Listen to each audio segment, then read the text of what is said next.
여러분 안녕하십니까? 지혜와 경험을 공유하는 손앤커의 더 책방에 오신 것을 환영합니다. 저는 손지혜입니다.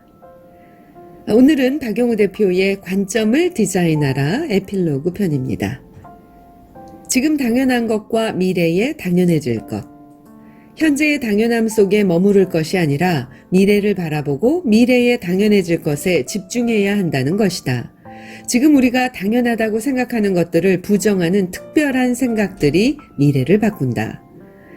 일반적인 당연함을 부정하는 것, 그것은 우리를 활동적이고 역동적이게 만든다.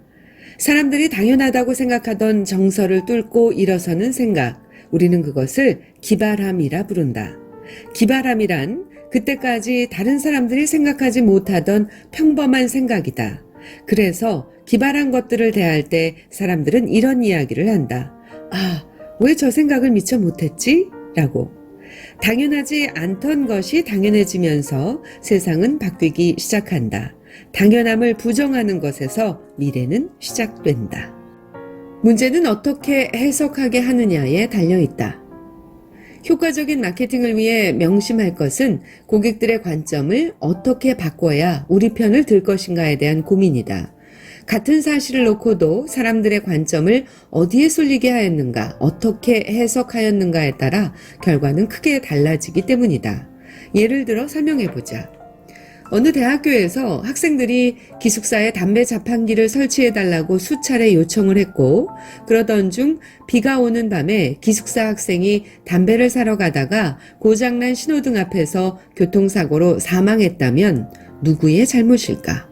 담배 자판기를 설치하지 않은 학교 잘못일까? 비 오는 밤에 담배를 사러 나간 학생일까?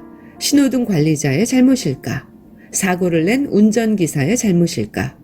개인마다 생각은 다를 수 있다.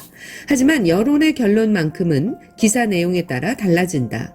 함께 실린 기사 가운데 우리나라 신호등 관리 엉망이라는 기사가 나오면 학생의 죽음은 신호등 때문이고, 교내에서 담배를 피우는 대학생 점점 늘어 라는 기사가 나오면 담배를 못 끊은 학생의 잘못이 되는 것이다. 어떤 사건을 두고 임팩트 있는 해석 툴을 제공하면 사람들은 그 관점에서 사건을 바라보게 되는 것이다. 우리가 처한 상황과 우리의 의견을 어떻게 해석하게 만드느냐의 차이는 결코 작지 않다. 가치가 향하는 목적에 집중하라. 사물을 바라볼 때, 신제품 또는 서비스를 만들어낼 때 절대 잊지 말아야 할 것은 그것의 목적이 무엇인지를 검토하는 것이다. 사람들은 종종 근본적 가치가 무엇인지 혼돈한다. 어디에서 가치가 나오는지를 정확히 파악하지 않는다면 그 상품은 성공하기 힘들다. 물론 서비스도 마찬가지다.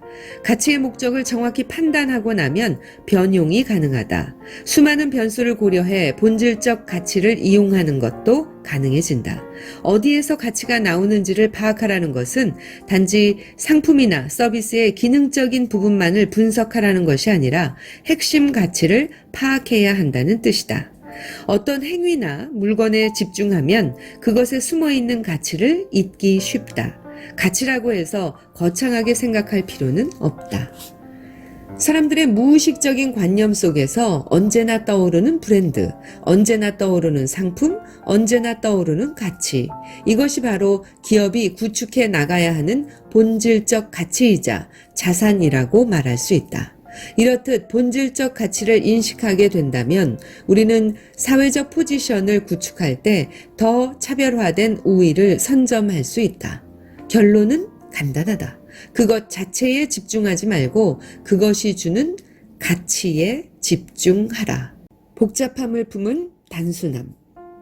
사람들의 마음을 사로잡으려면 인간 내면의 본질적인 부분에 관심을 가져야 한다.